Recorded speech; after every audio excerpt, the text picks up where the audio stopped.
Morning. Well, we're leaving this anchorage and we are making our way to the Hunter, the river, Hunter River. It's going to be, I think, a couple of stops on the way and going to go and explore down there. See ya. Can you explain what we're seeing, Del? It's the tidal rush. Wow, that's pretty crazy. And it's coming towards us. What speed are we doing now? 4.6 knots. Look, it's coming really fast. Yeah, better start the engine just in case. It goes funny. Okay. That's like some sort of horror movie, that is. Whoa. Yeah, it's so quick. Well, it wasn't there 5 minutes ago.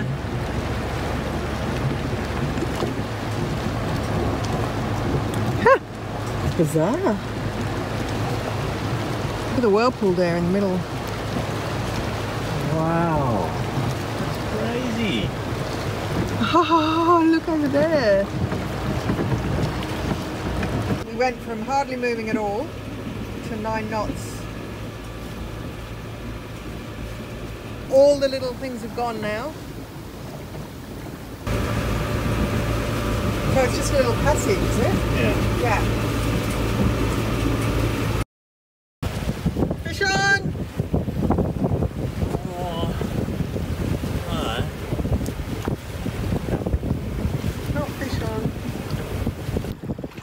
On.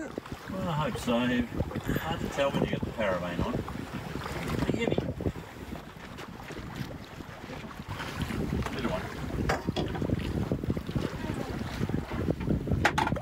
You got colour? I haven't got colour yet. That'd be huge. Yeah. Yeah, it's all sharp. Plenty of sharks around here. Sharks. For mine.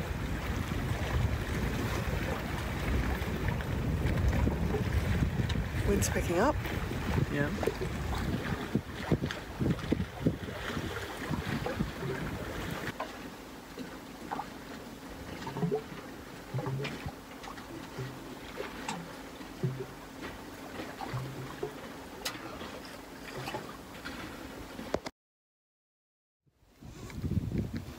Just about to head off on the next leg of this little journey, heading towards the Hunter. Let's do a quick video.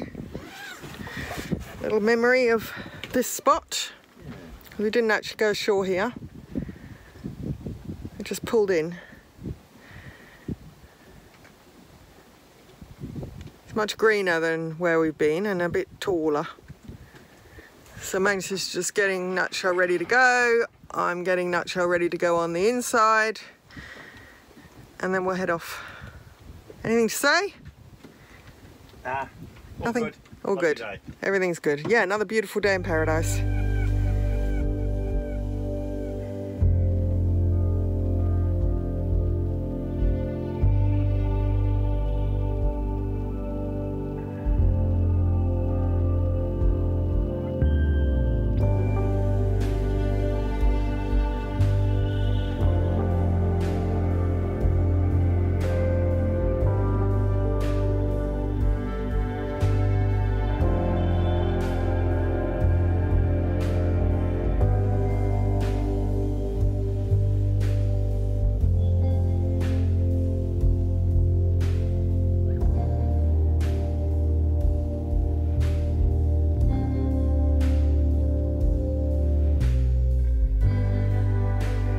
Fish on!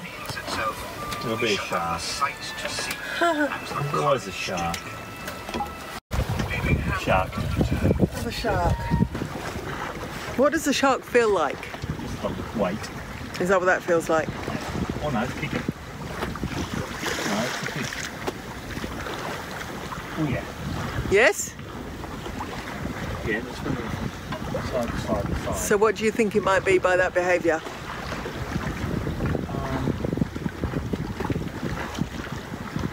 Might be, I'd say, Queenie.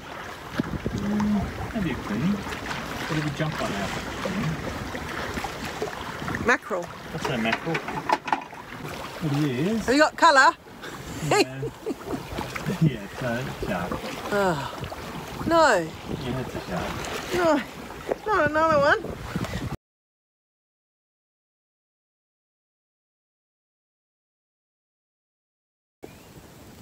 We've come to Ivy Cove beach to cook a chook. We were going to come in last night, but the tide was wrong, so we're actually cooking a chicken at 9 in the morning.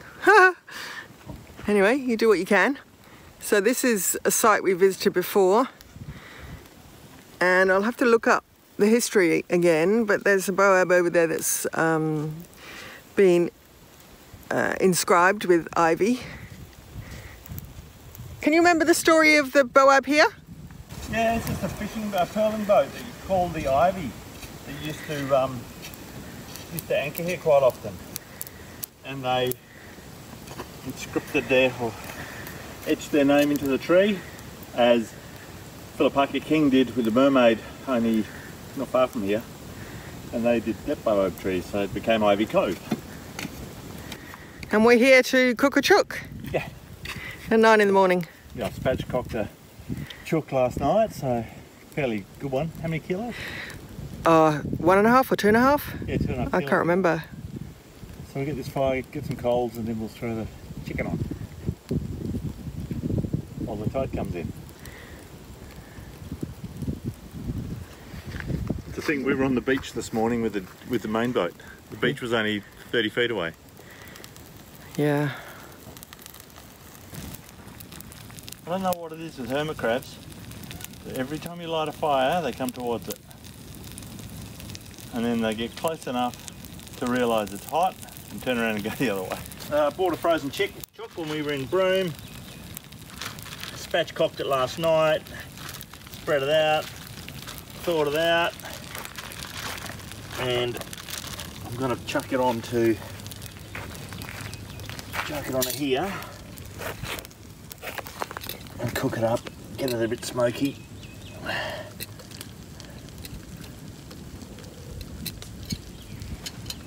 Beautiful. There you go.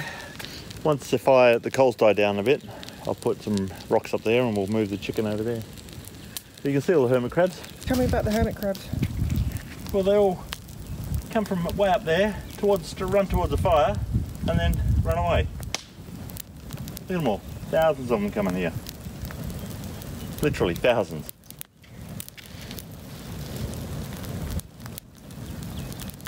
Every time we have a beach fire. Got to keep an eye on the dinghy. Keep moving the anchor because the tide comes in so quickly.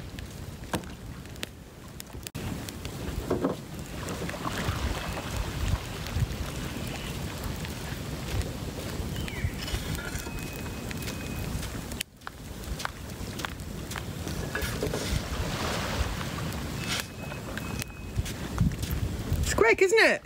Yeah, you've got to move it 10 feet about every 10 minutes. What's the plan? Oh, I'm just going to move coals from the main fire over to here. A bit like how they do in Mexico and South America with the parillas.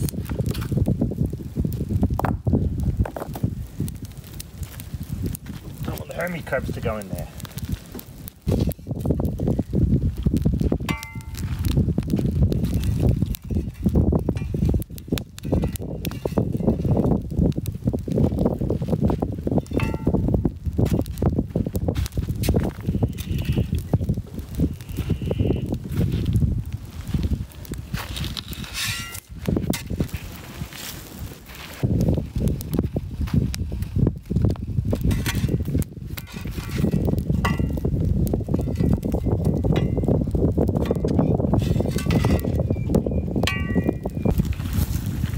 Got a bit of flame grill on there, it's looking good. Looking pretty good. Smells good. Yeah.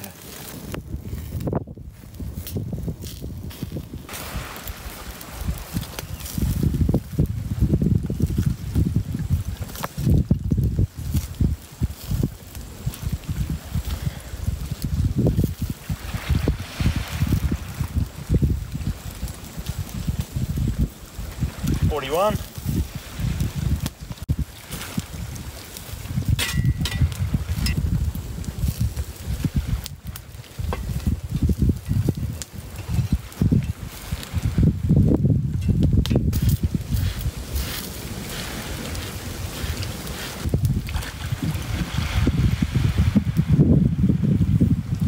That's half an hour. What's the temperature on the thermometer now after half an hour? Yeah.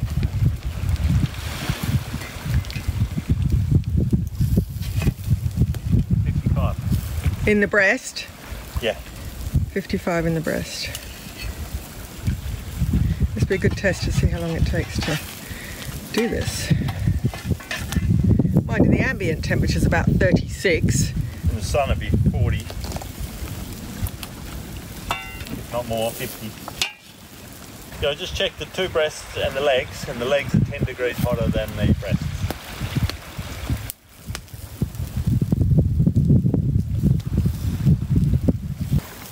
Well, we're hoping that the tide doesn't come in before the chicken is cooked, but we can move the fire.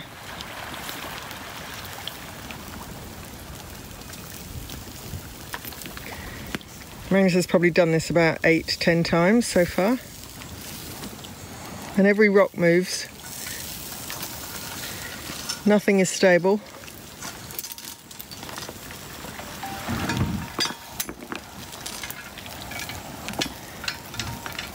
Now she's lined up with the sandy bit, which is a bit better.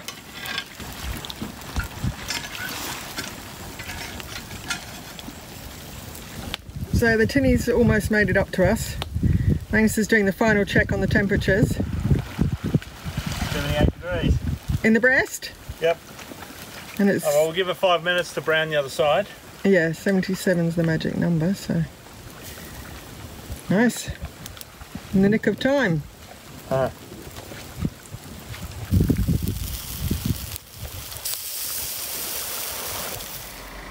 One cooked chook. Took about an hour. Yum. You got anything to say about your spatchcock chicken? Yeah, I don't know why I always choose to cook in the middle of the day when it's like 40 degrees outside. But it's turned out beautifully. First spatchcock chicken I've ever done. And yeah, it's turned out really well. Can't wait to have some cold chook with salad for lunch. Or salad being some mung beans, because we ran out of fresh salad materials a long time ago. So it'd be nice.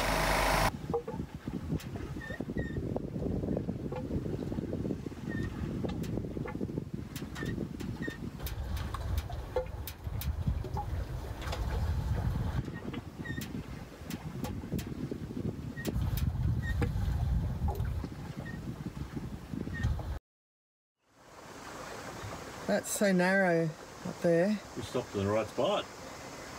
We did stop at the right spot. We literally stopped just before that. We would have been in the middle with nowhere to swing. What do we now? 1.6. That's pretty much what you thought, 1.6. Yeah. It's quite shallow down there. I think a metre or so. It's about 6.